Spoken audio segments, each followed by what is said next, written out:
probably, oh no, I realize now. Oh no, so I have to do it like this then. Oh my goodness, I realized the problem. I was supposed to have set it on what needs to be said. Hello everyone.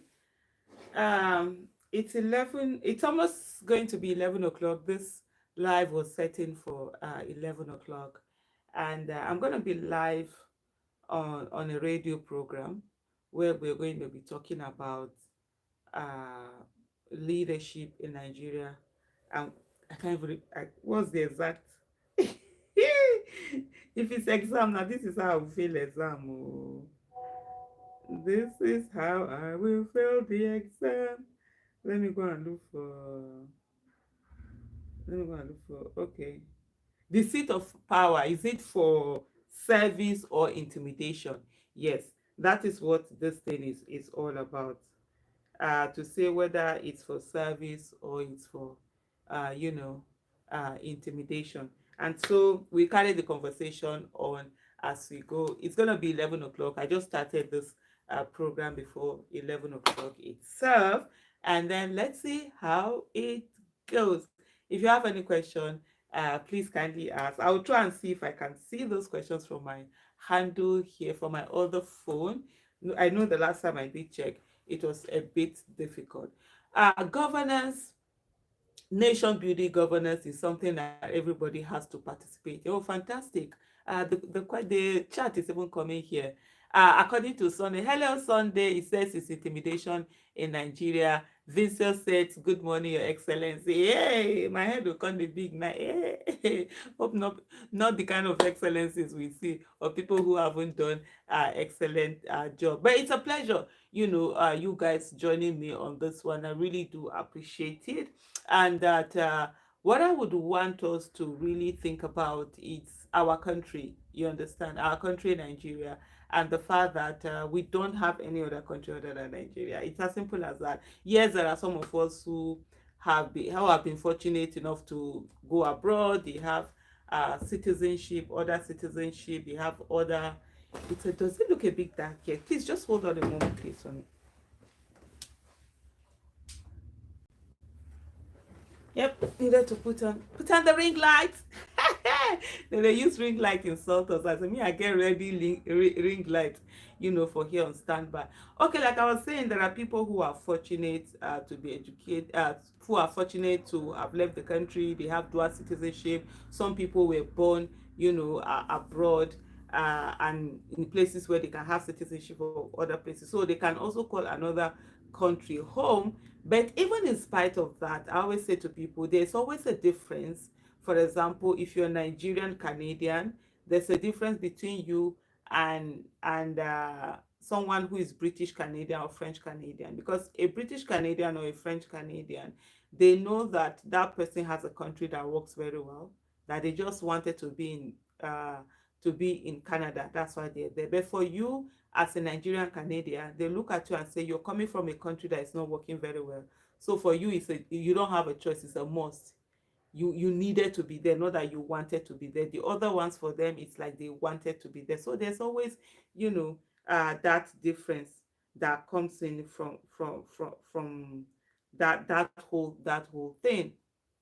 And then that's it. And so that then beholds on us to say, what can we do to build our country? What can we do to make a difference in Nigeria? I know, and there are people who can't afford to even focus on Nigeria, and it's perfectly okay. There was a time in my life that I could not afford to focus on Nigeria. I could only afford to focus on myself and my life. Hello? Yeah. What time is it starting?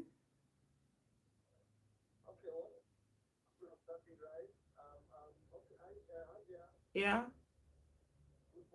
Good morning.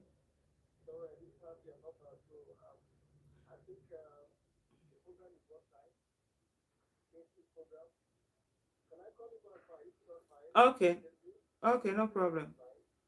Okay, so that's the line they gave me. They said WhatsApp. That's why I called it. Okay, thank you. Yeah. So they tried calling me because it's going to be a phone program. I'm joining them via online. I'm not going to the studio, so I'm joining the phone in. And so they were trying to use WhatsApp. The WhatsApp just kept dropping. And then I'm like, okay, let me, I mean, I won't call on direct line because I don't want wahala. You know, sometimes when you use a they run belle sometimes. That WhatsApp now, woof. Even though you're still using your database, somehow a woof.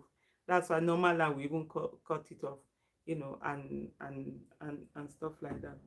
So coming back to the issue of nation building, like I was saying, there was a time in my life that I could not afford to focus on Nigeria. Not me. I don't even know who was president, who was, but those things, they just they pass my head.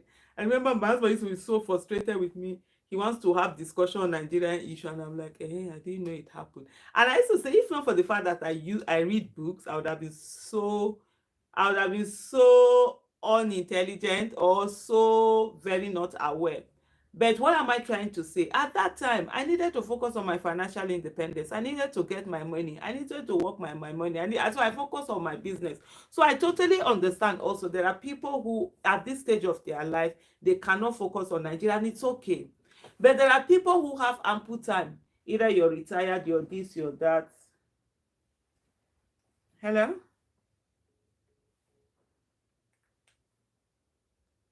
Okay. Let me put this thing is on silent. Let me put it back on this thing.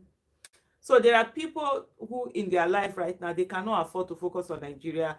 They are just starting their life, or they are just young family. They have a lot to learn. They have a lot of responsibility. So go ahead and do that. But there are people who are retired. There are people who the finances is not a problem to them anymore. They can afford to focus on Nigeria, and that number is much. And we can do that. There is no nation that is built without the people actually putting in the work. It's not possible. There's no nation. Every country that you see, people have to put in the work. The United States of America today that you see that is United States of America was once very corrupt, extremely corrupt. It was mafia that were controlling their election. You can't even win election without the criminals. You couldn't. Even when they go there as in openly corrupt. Hello? Hello? Hello?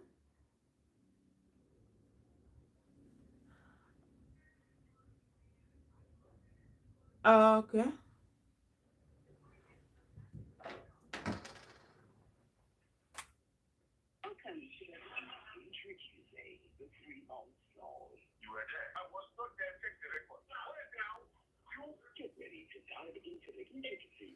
Okay, I've muted it. Yeah, so they've started now.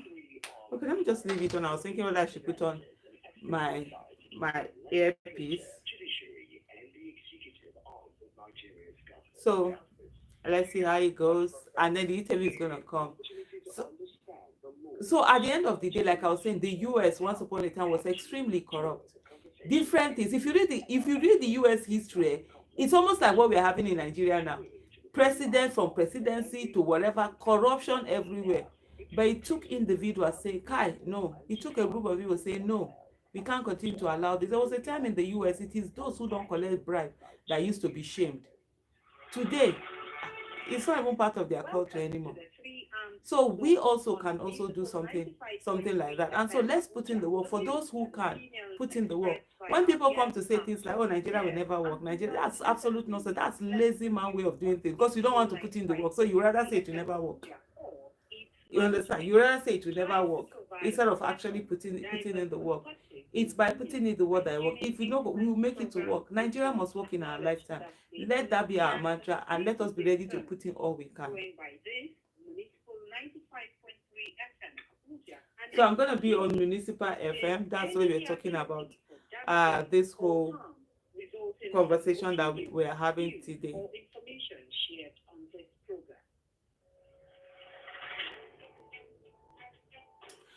One thing with our radio programs is how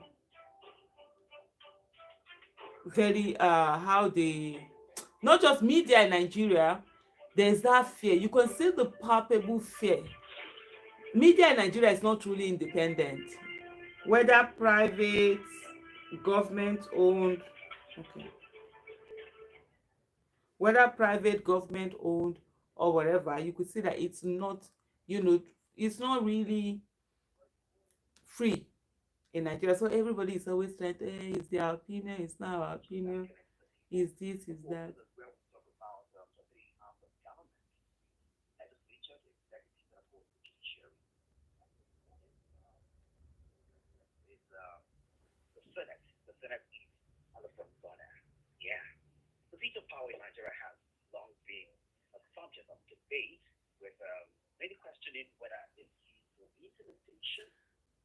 So they're gonna come to me later on, and then we just take it on from there. So please, please, please, wherever you might be, just let's put in the work. Let's do something. Let's just stop sitting that these politicians are working. That's, I will give it to them. They work very hard. They work. They are already working for 2031. They are already talking about 2031. Hey, we are here eating. We are just focused on our next eba, our next dinner, our next, what are we eating for dinner, what are we eating tomorrow. For they've gone ahead. They are thinking of 2031, 3031, 2035, 2039, hey, 2043. They are thinking of all these things. We are here. Hello, good morning, and thank you for having me. Yes, I can hear you. Good morning, and thank you for having me.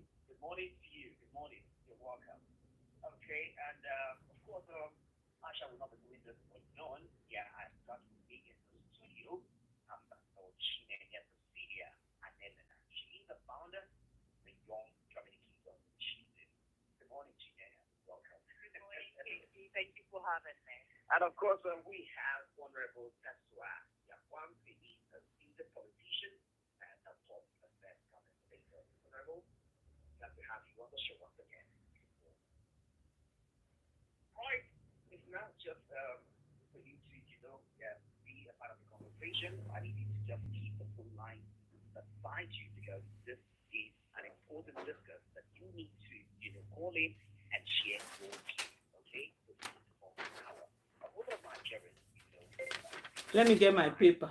I'm so right.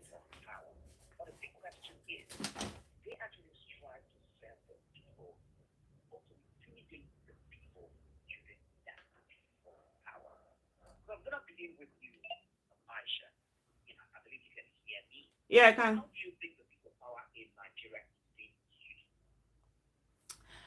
The seat of power in Nigeria is actually being. Hello, can you hear me? Hello, can you hear me? Hello, yeah, I heard you. Can you hear me? Why is that so? Do you need me to call back in again?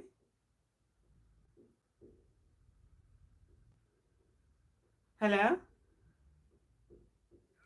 Hello, can you hear me now? Okay.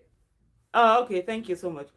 So for me, in my own opinion, I think the seat of power in Nigeria is being used for intimidation more than for service. And I think one of the things, we have a culture of intimidation in our nation, and it just doesn't start from the seat of power. It actually starts from our homes. So in the Nigerian culture, the first set of dictators, of intimidators that people came across, were actually their parents. So in your home, you're not allowed to speak. You're not allowed to speak up. Anybody who speak or ask question, you're immediately termed a stubborn child, or this or that. So there's no democracy in the homes. Parents don't even apologize when they do things that are wrong. They just feel that you shouldn't have a voice. And so people grew up knowing that, and then having their teachers also do the same thing to them, where they're intimidated, they're adults. Okay, let me call you back. They say they are struggling to hear. They say they are struggling to hear what I'm saying. So I don't know. Sometimes network and baby. I'm trying to call them back. I think they're trying to call me back. Let me call them back. I don't mind spending the money. At least let's be ahead. Probably they can hear.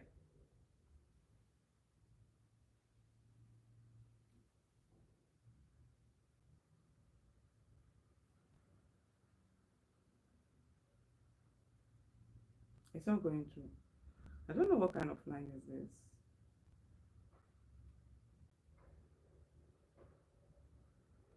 Just, I don't know. Even like when he was also calling back, I wasn't really, hearing him. But we have been, yeah, absolutely.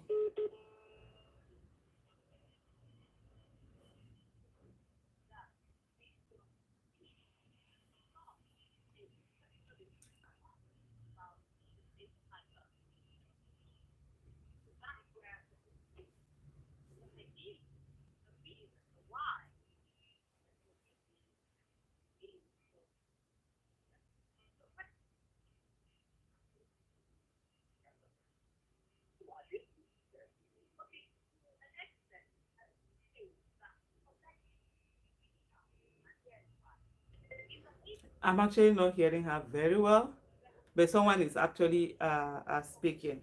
Because when we talk about this intimidation, we have been conditioned to accept intimidation. We have been conditioned. It's a normal, almost like a normal way of life.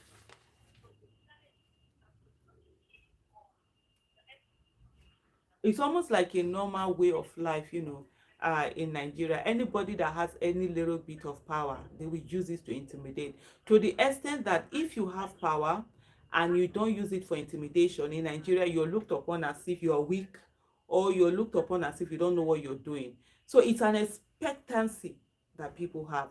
And if we want to stop that particular thing, we have to go back to where we are, who we are, what is our upbringing, what are we doing with this current generation. There's this thing that people think is respect. Oh, somebody has to come. When you are talking, the person will not talk. When the person shouldn't speak back to you, the person shouldn't hold you accountable. The person, no, that's not respect. That's not respect. The fact that I gave back to my children, I have children, doesn't mean they can't ask me and say, why are you doing this? You shouldn't do this, or I shouldn't respect them, or if I do something wrong to them, I won't apologize to them. All these things, no, that's not the way it is. Yes, you give back to the person. You don't own the person. The person is an individual, and you must respect that person, whether the person is a child or an adult. So these are some. I'm trying to hear what the person in the studio is saying, but I really can't hear, because sometimes when you're having a conversation, that's the best way. That's why sometimes it's always better to be in the studio. But hey, God knows I can't leave my house now. I've been going to that studio, and I have a lot of things that I need to do. This is a bit like this thing. But anyway, Sha, let's have our own conversations here.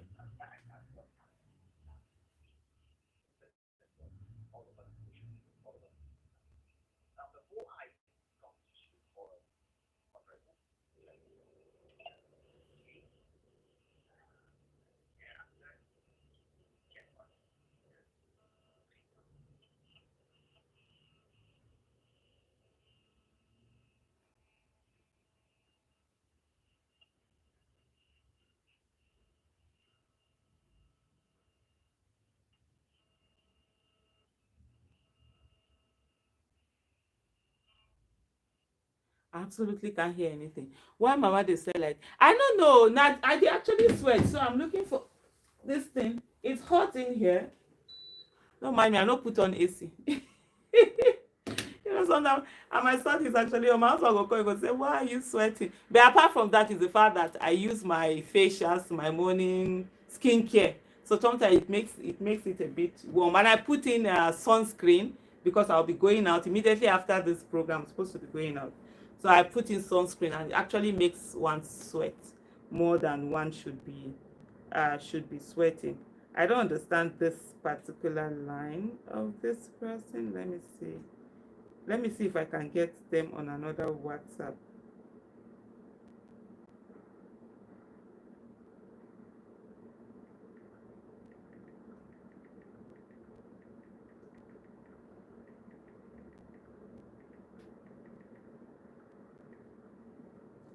I'm like, can you send? Okay, yeah, let me see. There's actually a number that they have here. Let me see if I can actually use it. That might even be better. Let me understand all this one. Okay, 9091225. Okay.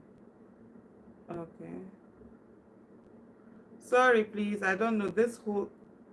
Oh, okay, yeah, that's the one here.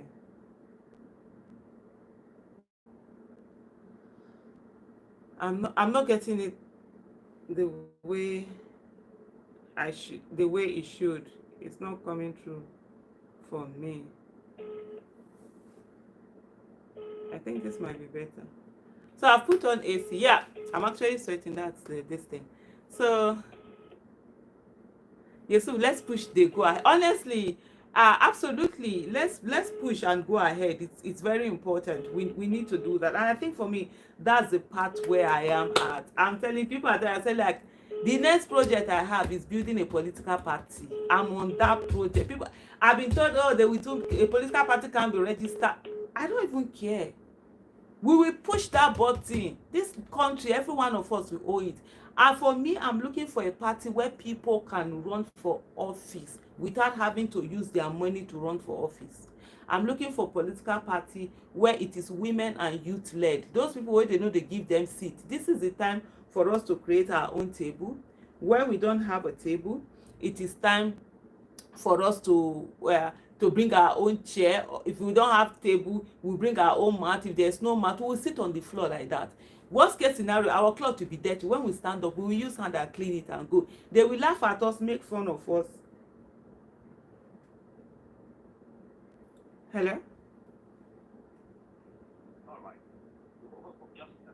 Hello, can you hear us now? Yes, I can hear you. Can you hear me? We can hear you now. Thank you so much. Okay, fantastic. All right, so just listen to Honorable. Honorable is actually speaking right now. Come back to you shortly. Okay. Okay, when you look at this position, they are dealing with position. You are in the eye of the front, you are in the eye of this front, four eyes now. So you have to I don't know whether you guys are hearing. So for me, I tell you, I am focused. That's my the last few months, that's what I've been working on. Working with some like-minded Nigerians on how do we get this thing done. Things I'm looking for, a place where you are not going to spend your money, a place where it is not one person that owns the party, it is everybody donating their 1,000 naira or above as they may like, that we get it. But let me listen to this. NGOs. So you are sure when I expect the NGOs will come here and begin to talk. And I see that you that need to be more before. Not for you, it's not he's the Senate, he's the Senate president, the first among equal. And then having that back in your mind that all of them are senators, all of them were elected to represent their constituency. And so he only first among equal. They have been elected to coordinate the affairs of the Senate. They have not been made superior to the others. Basically, they are also this. So, and they should have been a bit more diplomatic. I don't know what's wrong with my, I whether it's my mic or my phone. The speaker is supposed to be loud now. Ah, I should have put in my speaker. Oh, thank you so much. And may God continue to protect you all. The Tawa Kamu. Thank you for your service to Nigeria. For me, when it comes to Nigerian soldiers, I always, those of you that are not those officers that used to do anyhow, respect, maximum respect to you guys.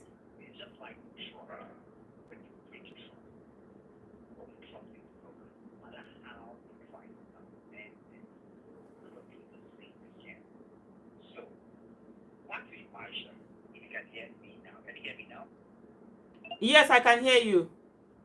Fantastic. Okay. So let's talk about the sensitivity of our leaders. Do you think our leaders are sensitive enough to know when to draw the sword and bring it to the back in terms of service and the people? Okay, so it comes back to the earlier question that you had asked me. Unfortunately, you guys were not hearing me on the issue of intimidation. So our leaders are not sensitive, and it comes down to how we are in all our aspects. I was saying earlier that the first set of dictators that Nigerians came in contact with were actually their parents. So people were intimidated even in their families. As a child, you're not supposed to speak. You're not supposed to speak to your elders. You can't ask questions. Even when they wrong you are expected to apologize to them. And that's the only way you are seen as a good child. We grew up in that environment where we were conditioned. Our teachers did the same thing to us. People were punished. Religious leaders also did the same. And then we've had this culture of being conditioned to the moment you have a power, even if it's a security man at the gate or a security woman, the moment they have something that gives them power, they use it to intimidate. And the way that Nigeria has been conditioned is that when people are in power and they don't even intimidate, they're looked upon as if they don't know what they're doing. And they're looked upon as if, oh, they're weak, they are weaklings, they don't know how to handle this power. And don't forget also the culture of militarization that we went through. There is a generation of Nigeria that didn't know that all throughout their childhood, all throughout their teenage years, all throughout their young adults, they were under military. I'm one of those people. I was 10 when the first military coup that I knew. I was born in a military area, so I was a child. That was when I turned in 1983, December, when the coup happened. General Buhari took over. Up until when I think it was in 1998, then I think I was like 24 when we now the other another no 1999 now when civilian rule came over. So we've been militarized. We've been put in a place where nobody cares, and so there's no being sensitive to the needs of the people. Coming back to the question that you asked directly now, no, they are not, because in a way also, how do these leaders get in there? They really don't get in there because the people put them in there. They got in there because they had to do what they needed to do, in whether good, evil, or bad, to get in there. You cannot tell someone whom you didn't donate to his campaign, who had to probably sell his house to get in there, and then who had to maybe worship a lot of people to get in there, that when they now get in there, that they are going to now begin to be sensitive to your needs, because you weren't sensitive to their needs when they needed to get there. They had to pay their way in there. Most of the things that we see today in terms of governance is that it's not really service. Governance is supposed to be service. It's entrepreneurship, because people had to pay their dues to get in there. People had to use their own money, had to go, only God knows what they go through to get in there. And so if we want those demands, we as citizens also have not been active citizens. We've not done our bit in governance. Neither has the people who have been elected and put into office done their own bit. So there's a fault at both ends. And if we want a Nigeria that works, we need to rejig all Yeah. of that. Yeah. So, you actually talked about the citizen participation, but let's just be realistic. Don't you think the citizens are tired of the problem leaders that we have, and that's the reason why they're actually holding back to come out for a real change that they desire? Yeah, so I heard the last part of your question. What did you say? The citizens are tired? Is that what you said initially? Yeah, yeah, yeah. So the thing is that the citizens haven't done anything. Tired about what? Tell me one thing that we've done and done it all the way. Citizens haven't done nothing. What we do, let me tell you something. As Nigerians, the thing that we're very good about, and I think we so much love it, we don't want to lose it, is our pity parties. Nigerians want to come and tell you how there's so much suffering and they survive the suffering. So it's easier to talk, or they will tell you that, oh, Nigeria can't work. So they will not put in the effort. We don't put in the effort. We don't go all the way. The moment we hit the first word, we are ready to run away and do nothing. Nation building is something, it's a collective effort. It's something that takes a long time. It's something that needs tenacity. It's something that stays on. And I'll give you an example. We as citizens, when we do something, we start something, the moment we fail, we say, no, I will no longer do it. Let's look at the last election that happened. Some people will say to you, oh, I put in 6 months of my life, I devoted it to it, then the election was this, it didn't go the way we wanted, the election was this, they won't do anything. But guess what? The same people, the politicians who go on to be the rulers, now we can't even call them leaders, they put in the work. There are some of them that have been trying to run for an office for over 30 years, and they've never stopped. They meet a lot of, a lot of stumbling blocks, and they keep going. So when you tell me that Nigerians have done work, I'm looking at Nigeria, I say, which Nigeria? The one that I'm part of, that haven't done anything. Even if we call for protest today, how many people come out? We are 250 million Nigerians. Let's even say we are one. Hello, can you hear me? Yeah, go ahead. Okay, let's even say we are 100 million Nigerians. For every country you hear, for protests to be effective, there is a critical number you need, about 1 to 2% of the population. Let's even say that 2 million Nigerians will be like 2% of the population. Have we had protests where 2 million Nigerians were ready to come out? No. They won't come out. You know what they will do? They will tell you that God will solve Nigerians' problem. We abdicate our responsibilities to God, and we forget that God will not do for us what He has given us the capacity for us to do for ourselves. And so that's the problem. We are just lazy, waiting for God to come and do for us. God has given us everything. And I'll give you a quick example. I'm speaking to someone, I'll round up with this. Sometimes I'm having a conversation with someone talking about Nigeria. The first thing they'll tell you, oh, Nigeria can never work. I say, oh, you're saying Nigeria can never work because you don't want to put in the work. And then the person will say, oh, it's only God that will fix Nigeria. And in the next breath, the person is asking you for help. Please, can you help me with so amount of money? I need to do something. I'm like looking at the person, I'm saying to the person, do you think God will not be able to help you? Why are you taking action to ask me? Why are you not just sitting down in your room and praying to God and say, God will help you? Why did you open your mouth to come and meet me because you think I can help you? We talk about this destiny helper a lot, but we don't put in the fact that we need to put in the work for that destiny to be fulfilled. All right, many thanks to you, Aisha. Well, be a part of the conversation this morning. All you need to do is dial the number 77040956575. You see? Your line 7912. You see this my iPhone, eh? If you like, or may they misbehave, I don't even have his time. I'm gonna use it like that. I don't know why it's not loud. If I had known, I would have used my. Should be for seven intimidation and even for seven talking about leaders actually really serve. How many of our leaders are willing to serve? So put a call across, join the conversation, and make it easy and see when you call in, we make it short. I'm going to Just straight to the point. Okay? Your line of again, our leaders 770-855-6595. who That's 770-4. have served 095-6575. We're also live on Facebook at we Visible FM 95.3. So if you want to join us live on Facebook, click on the comment are in the comment intimidated. section. All right, back to you at that.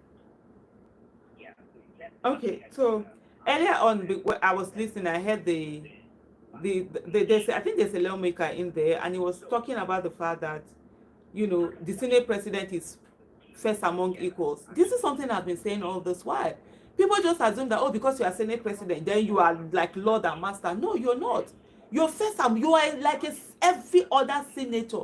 It's just like you now have an added responsibility and things you will do. Not that it gives you some ultimate power the way we abuse power in Nigeria.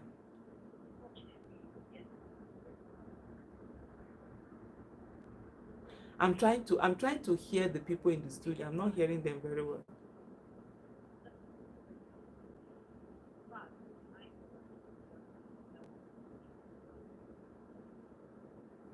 So I'm not hearing her very, which is just the fact. But you see, with even this revolution, this Senator Natasha's whole saga with Senator Akpabio, it's like we have a bunch of intimidated senators. They can't do anything. These are people that can vote out Akpabio. Just give him vote of no confidence, vote him out. Yet they are being treated like that.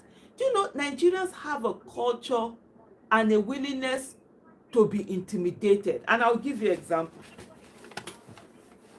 My children attended a very elitist school in Abuja. I'm not going to mention it now, but I've mentioned it several places.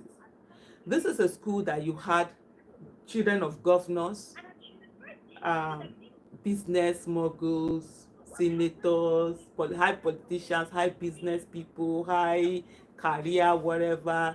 Some of these children, they travel, they use private jet, they do holiday. I was always telling my children, I say, don't go and be following those people ones. Don't go and be behaving, carrying shoulder like those ones that they are using private jet for. Those ones, their life is set to you. Now we are struggling to pay these school fees just to give you that life. And then the owner of the school, it's one of this, both of them, the wife and the husband, the proprietors. Okay, let me put the proprietors. They are like high standing from old political family, old dynasty, so they get name. The children are for abroad, they even school, even the woman, they did their primary school in UK, you know, those kind old money kind of thing. They are the proprietors. If you see how then they fear these people, hey, wait,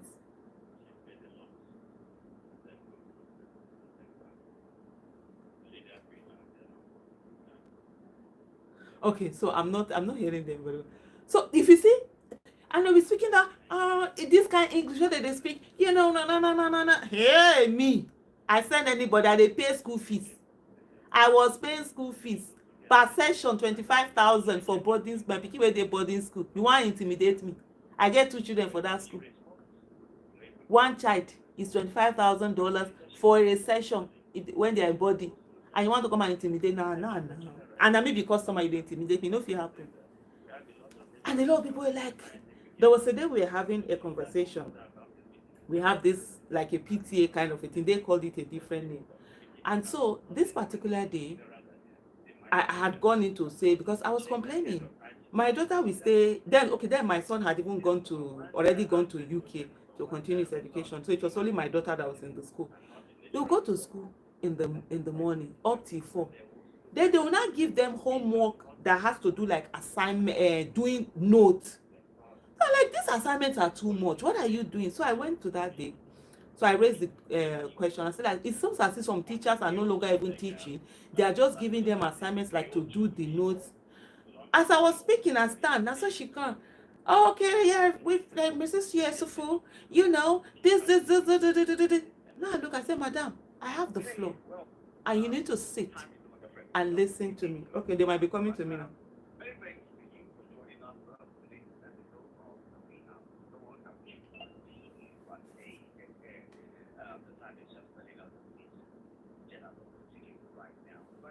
Before we go, yeah, the seat of power in Nigeria should be a civil service to people in that intimidation. As Nigerians, it is essential to hold our leaders accountable and demand that they be Okay, they might not even be coming back to me. promote the cultural service that we need to respect democratic institutions. We can build the brighter future for Nigeria. Many thanks to you, Pastor John Chinenye. Many thanks, Honorable Tesla. And of course, many thanks to you, Aisha. Before you go, just your final thing in 5 seconds. In 5 seconds, I'm going to ask a question. So in 5 seconds, I'm going to ask a question. How many of our leaders who have served are we appreciating as Nigerians? Or is it the ones that have intimidated that we are always appreciating? Thank you. Thank you for joining us. Thank you for joining us. Ambassador, your final thing in 5 seconds. Okay, so my final thing went on 5 seconds. Okay, yeah, so I've done my final take. So coming back to that story. So I carry mic, I'm explaining. And then she comes with Mrs. Yesufu, and I say, Madam, hold on, dear. I'm the one with the mic. And what you need to do is to sit down and listen to me. Don't listen to me because don't listen to me because you want to respond to me. Listen to me to hear me. Okay, I think I'm done with that one. Okay, I said to her, listen to me to hear me, understand me, and then take action based on that. I said, I'm the one whose child is here. And for me, I am a handsome parent. People see me now, they see me, I'm outside doing this thing. Oh, I see, go and have time for your family. Go and have time for your family. Me. You don't even understand. because I'm this kind of person. Anything I do, I put in my 1,000,000%. I don't do things halfway. That's why some things, if I don't want to do, I tell people I don't want to do this thing. People are, oh, I shall run for office. I'm like, because I'm the kind of person that if I, good morning, Daniel TV, if I run for office, I'm going to do the work like Jackie. I might end up burning myself out, getting frustrated and whatever. So if I'm not ready now to put in the work, I won't do it. So with my kids, everything, I know how their homework is. I work with them. I taught my children Alif Ba Untaun. That's for those who don't know how to read Arabic. I taught my children ABCD, how to read English and all of that math. So I'm my children's first teacher. It's not somebody else that taught them how to write A, 1, 2, 3. No, I'm the one who did it myself. And then from there, school on continue. My son, I have a son who is dyslexic. He's everything they do in class, I do it. Let me even give you an example. Like when my kids were in primary school, when we were in Kaduna, I go, for example, before the term, I go to the students ahead of them. I will get the one that has good handwriting, photocopy everything, all the notes, everything, get all the books. You see that long-term holiday, I'm working with my children, I'm doing work with them, as in sitting down, we're learning. Because of my own, I'm a businesswoman. That's one of the things. I've never worked, so I'm always at home, and I can jig my business. I had people who stay my, even when I was staying there, I'll bring them to the shop with me and stuff like that. So by the time that long holiday, my children have already started learning the work ahead. They learn ahead. When they get to school, they're already ahead of the class. And every question, every this thing, every topic, I have a book that I do questions. I will set every possible question on every book. These are things I do. And so when they finish reading a particular topic, they will go to that question book and they will they will close their book, answer all the questions on those topics. So the child knows this thing. So I know what I'm doing. So I'm not this kind of absent parent that, oh, you don't even know what your children's notes look like. You don't know. So when I'm talking, I'm saying to them, no. And then, in my house, we have this thing. My kids, they wake up, they know, now they are all adults, they are doing their own thing, they will get their own thing, what they do. By 5, we are awake. Before 6, they are ready. Then if they're going to eat, 7 to 8, no, by 6 or whatever, 6 to 7, my children read. They first of all read the Quran. They do take some meeting, and then for the rest, they will read their school note. And then when they come back home from school, they read 1 hour at least. So every day they read at least 2 hours a day, from the day school starts to the day there's exam. Even if, for example, like they are sick. I remember when my daughter was doing her mock exam in school before her final year exam. She was very sick, she couldn't read, but she made her A's because she has already been reading every day. It's not that 2 weeks to exam you now start reading. Like during holidays, they read a minimum of at least an hour or 2 a day. You must start reading is part of. So I know my children know, I know what we do. And so when I said that, apparently everybody was shocked. She sat down and I explained to them. I said, look, I know what homework is. And I said to them, homework and reading are 2 different things. Because what they're doing was, some of the teachers, they will just give them a topic and say, go and form your note on this. So that becomes the work. I said, no, that's not teaching. You're supposed to discuss this kid in school and everything. And I said, no. They say, oh, but by doing the home, I said, no. Homework and reading are 2 different things. My kids have time, they read. And now you're bringing in so much homework after they stayed in school up to 4 p.m. because we pick them at 4. And even that picking, other parents, I know my kids say, my kids were very close. I know this is digressing into, upbringing, because some people just need to see certain parts or learn from it, because I believe in the power of learning. When I'm coming, and that this was all before BBOG, because BBOG sort of like took my life. So that's why when I see people talking anyhow, like, you don't know how the sacrifices we made to make that advocacy work. A lot of people had to we sacrifice with our time, our family life, our health, our everything, our finances, and yet people sit down at all. I reach my daughter's school by like 3:30, 3:40. I'm already there. I leave my house by 3, I'm already there. I'm waiting. As soon as it's 4, I tell you, the first person that is walking out of that school is my daughter. So even there's some parents used to ask me, because sometimes they are, oh, we'll be there, they'll be playing, sometimes drivers will be waiting. I said, because that's the arrangement we have. Immediately after school, she's walking out. I pick her, we come home, and then we do the things that way. She needs to do her Islamia, we do this. There's a regimen that goes on. So I work with my daughter. And so when we sat down, I sat down, the headmaster, the person who was the head of the school, they usually have all these British people or whatever. The headmaster said, no, this is it. This is what is happening. Go and look at it. They're not, it's not about giving a child work. They're giving them extra work to do that the teachers are supposed to be doing. Why is she forming notes for you? Why is she doing this thing? I said, that's not reading. And then they went and reviewed it.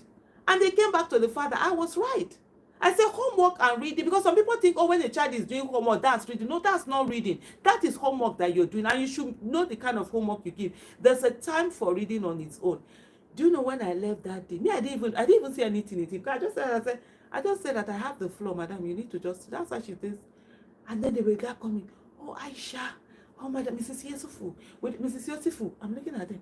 Oh my goodness. People, I started getting messages. People were like, you people, are you people okay? So all this why you people were keeping quiet. And these are, I'm telling you, these are people who I'm telling you are people you will call the high and mighty in the society. There was a day that I had issue with Nigerian police. I stopped Nigerian police because they were doing one way, and I stopped. I even had to go. I had a meeting with the IG of police, and they were trying to say, oh, they were on an emergency, and I said, you people were not on an emergency. It was a sports day that was happening in my daughter's school, and because wives or whatever, governors and their wives or the wives of governors were going to be there, ministers and whatever, that's why you people were doing that. Don't do any emergency thing. So this is how people, so in case of oppression, it happens. Nigerians have normalized oppression. How am I in a school and then you are not doing this? There was one thing also that they did. I can't remember what it was. So I've forgotten the whole this thing, but they were trying to bill us for like $1,000 or be $2,000 for whatever. I stood up, I said, who is paying $2,000 for what? As in wetin happen, wetin dey shele, just because you people have money that you can throw away. Me, I'm a market woman. I'm having to work hard for my money. So you cannot come and be calling those things. But long and short of it is that a lot of Nigerians are really intimidated. Nigerians don't know how to stand for their rights. Nigerians don't feel that just obey. And then when they also get into that position, you see them also, they are also, oppressing other people. Most of these governors that you see, these ministers, this whatever, they are so intimidated. They don't have power. Any small thing they shake like broomsticks. I've seen some of them in this thing. I'm like, is this the people that people are looking at and thinking that, oh, this is that? Most of them, nothing they there other than, anyhowness that you see happening most of the time. So this culture of intimidation, honestly, it's something that we have. I'm trying to see, please, if you have questions, just put them in there. I'm trying to see whether there are questions that I've missed. I want to use my phone. I don't know what's wrong with this. My phone is misbehaving, but whether I like, until they do iPhone 20, I'm not changing this iPhone. I can't see. This is supposed to be live. Ordinarily before, if I go to my other phone like this, I can see the live. Okay, yeah. So it's okay. I can see it now. Yes, I can see it now. Seeing it. So what I want to do is to check whether there are questions and be okay. Uh, Emmanuel Buoyant, is that Buoyant? Oh, Emmanuel Buoyant. Hello, thank you so much. Daniel TV, Delta Kano, Just Today, Ken Metu. Thank you so much for joining. Ah, ah, Orikolade Akala. I put on the AC. Bello Suleiman. Good morning.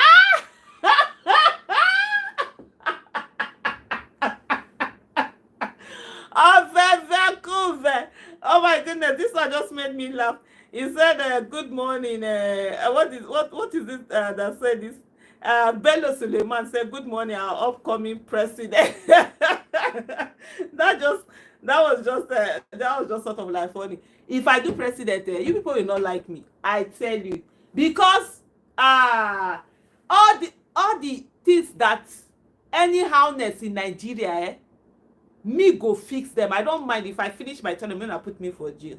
I don't mind, because we there's a lot of anyhowness that needs to be fixed, you understand, trimmed and things. Nah. You people will not like me, because there's a lot of things that Nigerians just do. We just take them, we just do anyhow.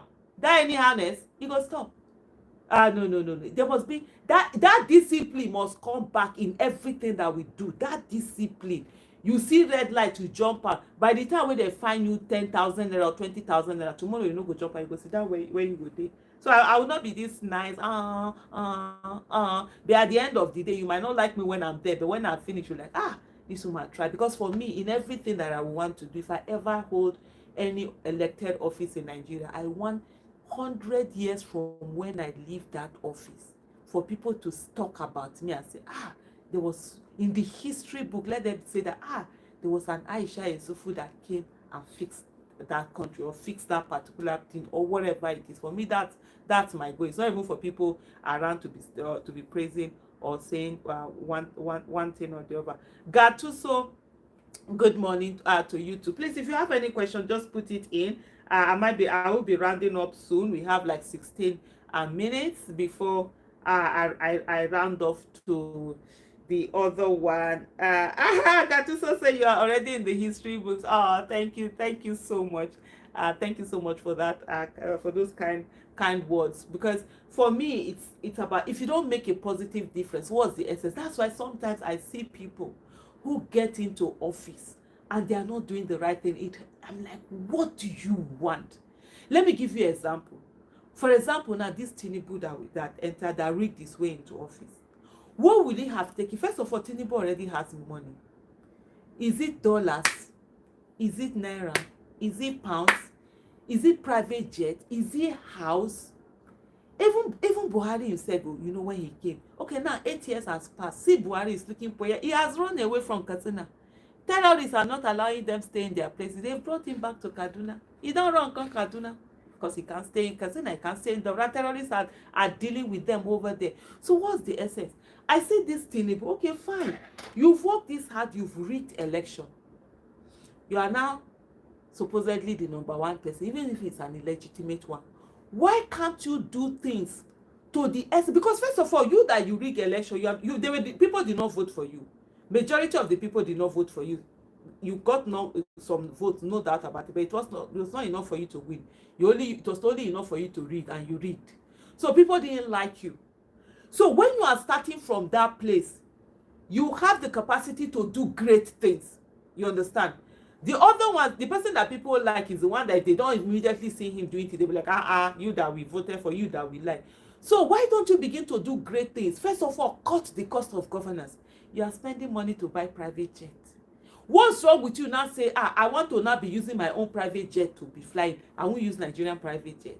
You are using 20-something you are using money to build houses, to rebuild.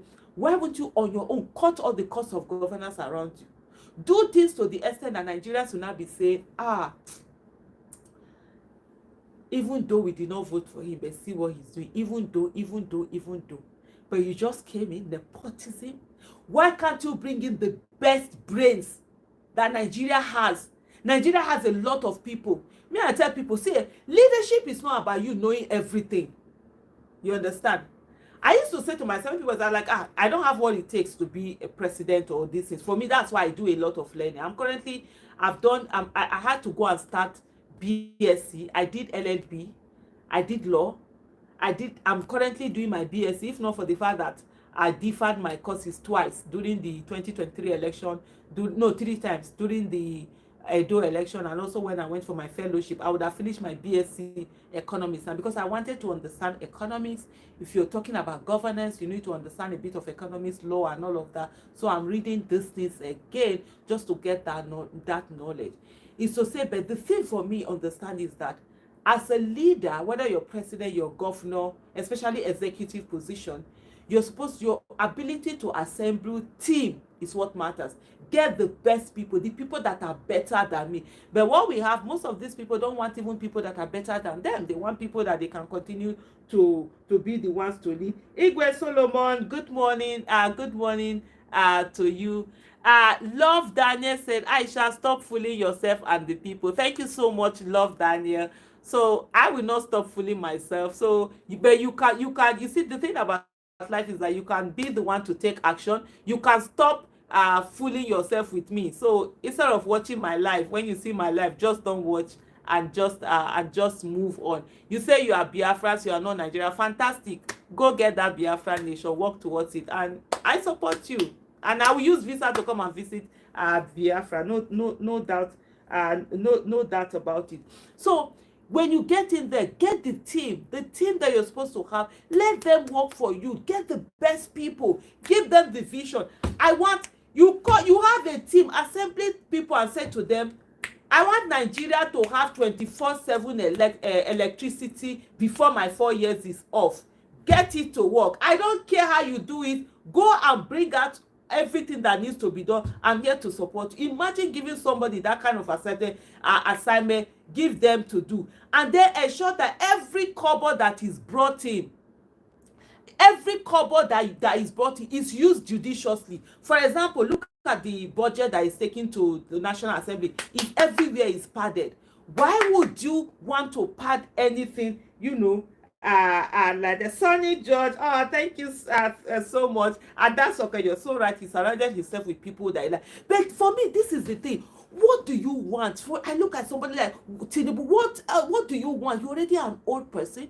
You already had money. Why can't you do great? So that, how many years do you even have on this earth? Me that I'm 50. I know that I'm closer to my grave than where I'm coming from. I'm not going to live for another 50 years on this earth. I'm already 51. I'll be 52 in December. I'm not going to live for another 50 years. God forbid. What am I using it for? It will not be bringing me out to go and dry me in the sun. So put in your all. You give them and say, I want 24/7 hours electricity in every part of Nigeria in the next 4 years. How are we going to get it done? You guys get to work. That's the assignment. This budget that is being padded, say no, every cupboard that is used must be used judiciously. First of all, for the next 4 years that I'm going to that's why I say, if I become president, you people will not like me at all. Nobody will like me. They won't even like me. For the next 4 years, we are not buying new vehicles. No new vehicles, both presidential. But if the president is saying she's not buying a new vehicle, is it another person that will now come and be saying it? Because everything sacrifice has to start from the top.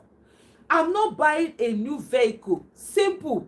No ministry, no parastatal, no whatever is going to bring this thing that we are buying new vehicle. Everybody use your old vehicle. If you don't have old vehicle, use bicycle, use whatever it is, use public transportation. And the Minister of Transport, we need to have certain transport system available that people can use. If somebody does not have a vehicle, they can use it to get to where they are using it to. This Love Daniel, people like say he likes fooling himself with me. You say I'm fooling myself. Why are you still in my life? You are fooling the person. You are the one fooling yourself with me now. And who is now the bigger fool? Me, I be fool plus one. You can't be fool times two. Bros, now your own come pass.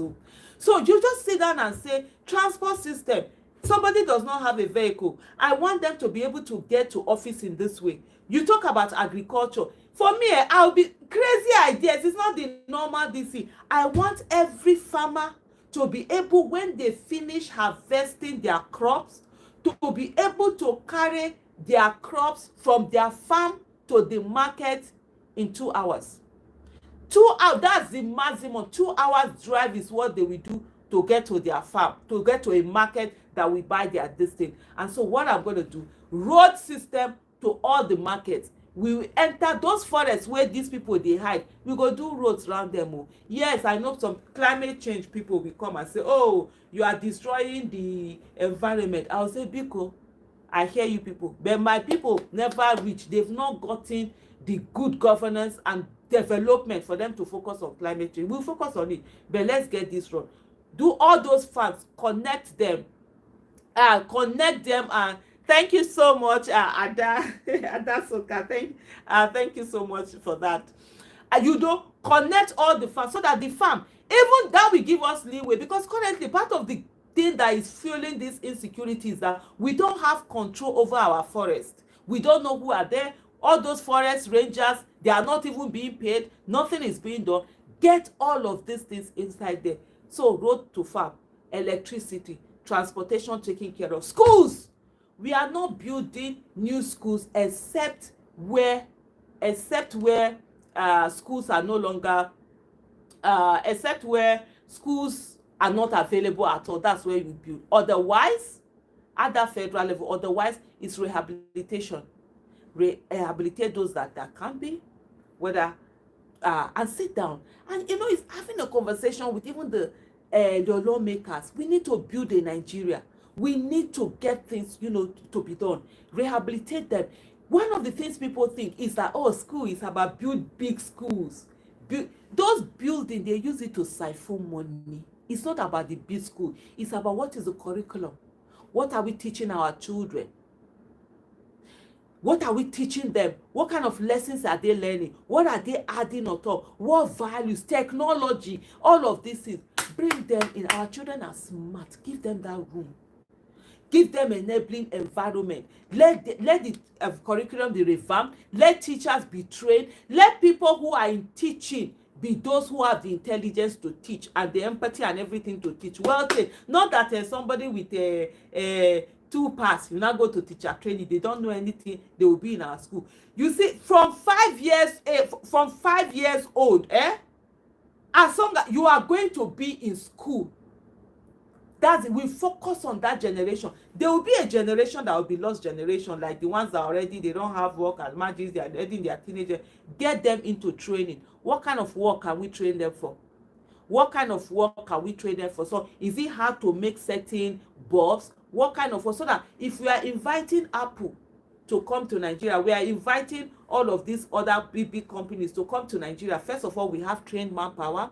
We have 24/7 electricity. We are going to get, how do we get this thing, cheap funds? We have that on ground. And then tourism. Nigeria is a place where you can have a lot of tourists. Let people begin to come into Nigeria. You see that coastal line. How do we develop it while we'll be having people coming to come and spend their holidays in Nigeria? Because we have the weather. We don't have snow. We don't have too much cold. We have all year round. We have sun in Nigeria. We need to sell that sun. We need to sell that sun to people who like to go and bake themselves. Come on, we have a coastal road. See, is it 600? I mean, how many kilometers of coastal, this thing, coastal terrain? Let's build that. Beachfront properties. Let's get that done. How do we reduce the what do you call it now? Tariff, custom duties. How do we reduce it to the way that people come in, instead of going to Cotonou and smuggling it? No, bring it into Nigeria. They'll come and buy it in Nigeria. How do we get people to make Nigeria a hub? Come and bring in these things. Some will not even have that custom tariff, but you know what we follow it. Nigeria will now be the market for Africa. So that if you want to develop a market for Africa, you want to sell to Africa, you come to Nigeria. We have Aba. How do we develop that? That place shouldn't be left with state government alone. Federal government should have interest in it. How do we develop Panteka in this thing in Kaduna? How do we develop the Kano places? How do different axes? And then what you now have is that people will now come and buy cheap. That's the way, instead of them going to Dubai to go and buy cheap things, they will come to Nigeria. Either they are coming to Lagos, or they are going to Aba, or they are going to whatever. They will come to Nigeria to come and buy this. So guess what? When they come to Nigeria, they are going to stay in hotels. They are going to eat food. They are going to spend a bit of money to do some shopping. So that's money coming into the country. There are some, even if it's few things that you are able to fix. Corruption, nick it down. Like Peter Obi will say, if you are not corrupt, those around you everybody will sit up. But when you are thinking of, let me go and collect this money, what are you looking for money for? Is it that you can't eat, or what? Lee Kuan Yew is dead, but Singapore, they will still be talking about him till the next 100 years. Can't you be that kind of a person for Nigeria? You see that thing called oil theft? Hey, man. By the time we sweep everybody, you understand? By the time we sweep all of that, you will not have anyone again that will be doing nonsense. Say, come and steal our oil, could go and do what? No. If you lock down all the corruption loopholes, put them out, you will be shocked at the money that you will have. You will be shocked at what it is, the money that we have, because a lot of the money that is supposed to be for Nigeria is now actually being used by other people who are now using it to enrich themselves,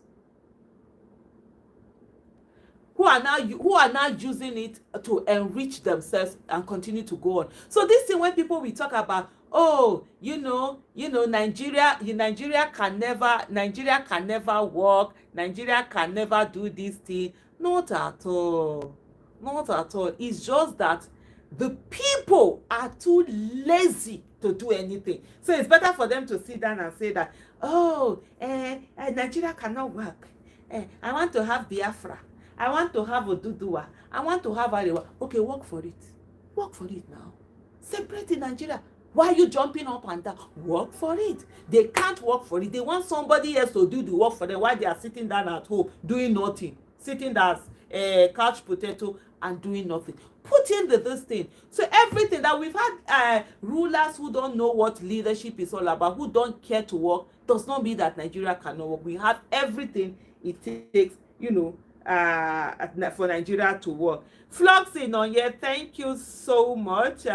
Kisley Uzo says our problem is that of leadership. I agree with you, but we are the ones who will determine the kind of people that get into office, and we have not done that. We've just sat back to say, oh, politics is dirty, we will not take part in politics, let other people do it, and then we'll not complain that it's a problem of leadership. No, it's also our problem. So from now on, let's begin to determine the kind of leaders that get into office and do the things that they're supposed to do. I'm going to stop here, but one thing that I can tell you is that for me, I believe in Nigeria. I believe that Nigeria can be a great, amazing country, and I'm ready to put in my work. And I'm so happy that I'm 51 years old. I have a lot of time on my hand.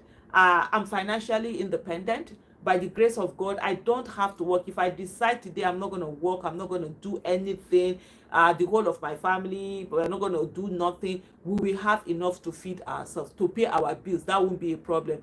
I'm not an extravagant person. I'm not looking for private jet to fly in. I'm not looking, even business class myself, I'm not looking for business class to fly in. Every time I look at that business class ticket and I see I can use it. It's times 3, times 4 of what I'm supposed to be. I dey respect myself, go to the economy, go and sit down in economy. Simple as IBC. After the flight, according to who is it that say your S will still pop anyway. So I'm not looking for Hermes bag. I'm not looking for designer bags or designer whatever. I don't have those. I don't have I'm not doing school runs. And I have a great, amazing husband who is very supportive. I don't have to work in my house. I don't cook, I don't clean, I don't sweep, I don't do nothing. People do it. I can stay in my house upstairs. I can stay in this study for like upstairs for like a month without even coming downstairs in my house. Sometimes I do that. I have the liberty to do, cook my food and bring it. So I have enough time to focus on Nigeria, and that's what I'm going to do. And when I made that tweet or that post, and I said my last child has finished university, now I have more time to focus on Nigeria, I was very serious about it.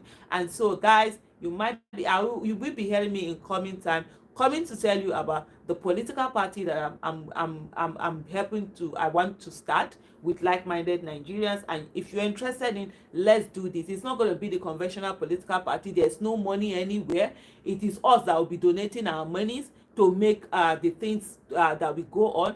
You will need money to come and campaign. We will look for money. The party will use its money to campaign for its candidates, and when they go there, they have to work for Nigeria. And where they are not working for Nigeria, the next time we look for other people that we go there, and we can do this little by little, and we are not thinking of the big things. We are starting from small ones. The House of Reps, Senate, the councillors, the chairman, the House of Assembly, and we go on from there. Is it going to be easy? No. Is it going to be fun? No. It's going to be extreme hard work. Is it going to come immediately result? No. It might take the next 10 years, but I'm ready to put it in. If I'm alive, I'm ready to devote this as my project. This is my project I want to focus on. It might take a long time, it will need tenacity, but it's better to start something, and even if the result is going to come out in 10 years, than to sit down, the years will come, it will be 10 years. March 2015 was 10 years ago. What have we done in that 10 years? We'll be sitting there. I can't keep going to make demands on people who are not even ready to listen to anything, who don't care. And so for me, I'm going to put in the work. Yes, people will laugh at me. People will denigrate me. They will shame me. They will do all of this thing. No wahala. Where am I already? And I think it was this person. Let me look for this quote now, where it says, first they will laugh at you. They will laugh at you. First, uh, it was Mahatma Gandhi that said, first, okay, no, first they will ignore you, then they will laugh at you, then they will fight you, then you will win. So I'm ready to be ignored. I'm ready to be laughed at. I'm ready to be fought, and I'm ready to win. I don't know about you, Sha, but on this Nigeria matter, we die here. Nigeria must work in our lifetime. Thank you so much for all of you that have joined, for your kind words and the things that you said. Thank you so much, Samir Sadiq. Absolutely, Samir. You're so right there. Mama, I'm in for the real political party. Thank you so much. So just get set. You will begin to see, we begin to collate people together. A lot of people have shown interest in this. Let's do that. And I'm saying here, that constitution, we will sit down and we'll have a people's constitution. And guess what? It is people we send to the National Assembly. I keep saying this. A president doesn't have to give us a constitution. A governors don't have to give us constitution. It's the people in the National Assembly. Imagine we begin to send in people to the National Assembly. Let's even imagine this 2027 election, we are able to, this party is registered before then, and then maybe like we put in all our effort, about 10 people are able to get in there. That's huge. We prepare enough for 2023. Let's see, can we get up to 100? Can we get up to 50? Can we get up to 100? Then by 20, that's the 2031, we are preparing. Can we get up to 50 people in 100? Then by 35, we're also preparing. Maybe we're getting 100 into. By 2039, maybe more than half of the National Assembly are people that citizens have really chosen, who are doing the work. The other half will fall into place. The other parties will fall into place. They will quickly begin to do the right thing and send the right candidate. It might take 10 years, 15 years. For me, I've given it 3 electoral cycles to say from between 2027, 2031, and 2035. These are the time that, okay, these are the time that we'll be working and doing this. We might not get the full result we're looking for, but we're getting in there. And then when we get in there, we put in the work. What is there? These people, the youth are marginalized, women are marginalized. Why don't we come together and do something and put it right in and get platform for people who are ready to go in and serve? Thank you so much. I love the interest that I'm seeing right now, and I tell you guys, we can do it. It's not going to be easy, no doubt about it, but if we refuse to give up and we're tenacious and stay on, we'll get to that point. Thank you so much for always joining, and I appreciate your support. Yeah, bye.